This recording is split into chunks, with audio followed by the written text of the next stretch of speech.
Hi everyone, so we're going to go through assignment 5 of your second package, which is opening our own schools, like my nails. So this assignment walks through the history of the types of education that we had access to in OCN. One thing I really want to point out though is that just because the first thing that I mention here is the Mission Day School in 1840 does not mean that we had no education in OCN. I think a lot of times we like to believe that history that we learn about kind of begins when the Europeans arrived in our site, in our lands, but that's not the case.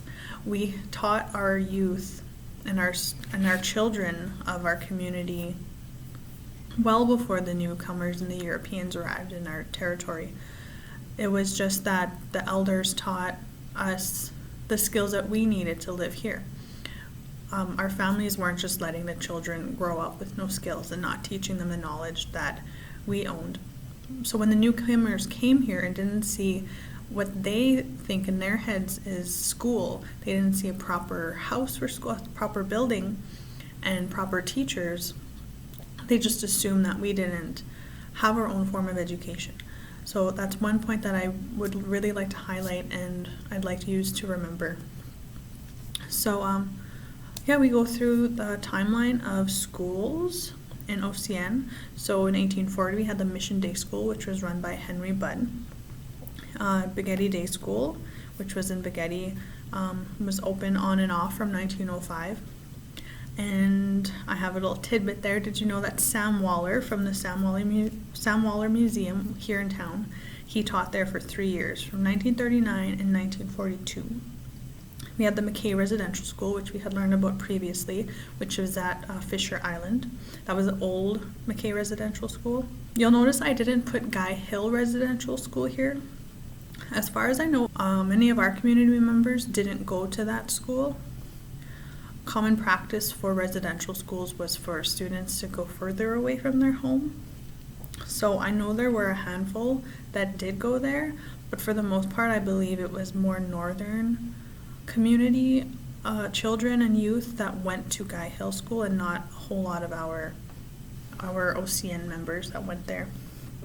So after that we have the Townsite Day School, or the Paw Reserve Day School. And then in 1912 there's an article that mentions that there were kids from the OCN that wanted to go to schools in the Paw, but the town was a little apprehensive about it, I guess.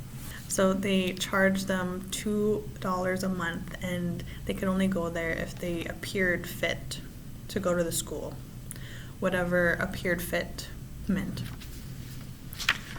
So what else did we have? The next thing we had was a Skinnigan School. That was when we kind of took back our own education and we opened up our own school in the basement of the Tinakay Mall. That opened up in 1984. And then further along and kept pushing for more schooling, we had the Jorah Ross School open up in 1991. And then from the day that was open, that school was over capacity. The second it opened, they needed to build the trailers that they had at the back there.